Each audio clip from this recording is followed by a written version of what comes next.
Marco Nieddu, chiudete l'anno molto bene vincendo e tu segnando, sei un attaccante, vuoi fare sempre gol, quando vedi Zanda poi lo devi castigare. Una grande punizione che ha indirizzato poi il secondo tempo sul 2-0, anche se poi riuscite a complicare un po' le cose. Sempre, per noi partite facili ormai non ce ne sono. Sembrava facile dopo il 2-0 e loro in 10, invece come al solito ci siamo fatti gol da soli e l'abbiamo complicata. Contro una squadra comunque rognosa, ben messa in campo, giocano bene, quindi comunque non era facile fare il risultato, ma ce lo prendiamo, andiamo in vacanza prima in classifica e penso meritatamente. Cosa ti ha detto Zanda? Perché forse non ti vuole mai incontrare. No, mi capita di fargli spesso gol, meno male, sono contento perché mi porta bene sia a questo campo che Matteo. Mi spiace per lui però. Ma lui comunque è stato bravo nel tenerla ancora sul 2-0. Sì, infatti, se non l'abbiamo chiusa prima ha fatto 2 o 3 parate, 2 su Meloni da fenomeno puro, quindi ma lo conosciamo Matteo, non lo scopro io. Senti, l'hai detto, chiudete l'anno in testa insieme al Sorso, poi gli scontri diretti dicono che il Sorso è primo, però ciò che conta è essere lì su, perché siete stati a -7 e lì cos'è successo?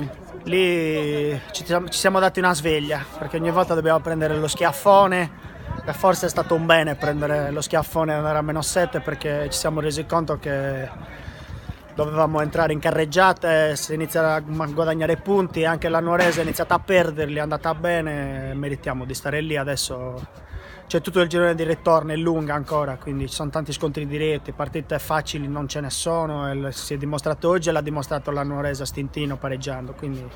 Ma Marco, si dice sempre che ogni campionato è diverso, voi l'avete vinto 2 anni fa col Tortolì in carrozza, che differenze trovi tra questo e gli altri? Perché comunque belle squadre c'erano anche 2 anni fa. Sì, secondo me il livello è più alto quest'anno, anche la storia dei fuoriquota, l'anno erano 4 i fuoriquota, adesso sono 3, comunque il livello sembra poco ma un fuoriquota in più in campo si sente.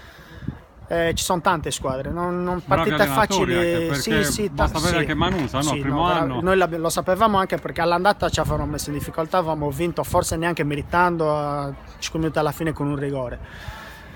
Giocano tutte bene, le squadre Materasso, forse l'anno c'era qualche squadra un po' più, cioè il Bosa quest'anno ha fatto più punti della stagione, quindi quest'anno è molto più difficile. Tu hai detto si va in vacanza ma per un paio di giorni, festeggiate il Natale, poi avete un importante incontro di Coppa Italia, un altro obiettivo. Sì, è un po', si deve capire queste cose che fa la federazione, perché siamo dilettanti, invece ci tocca giocare il 29 di dicembre, però...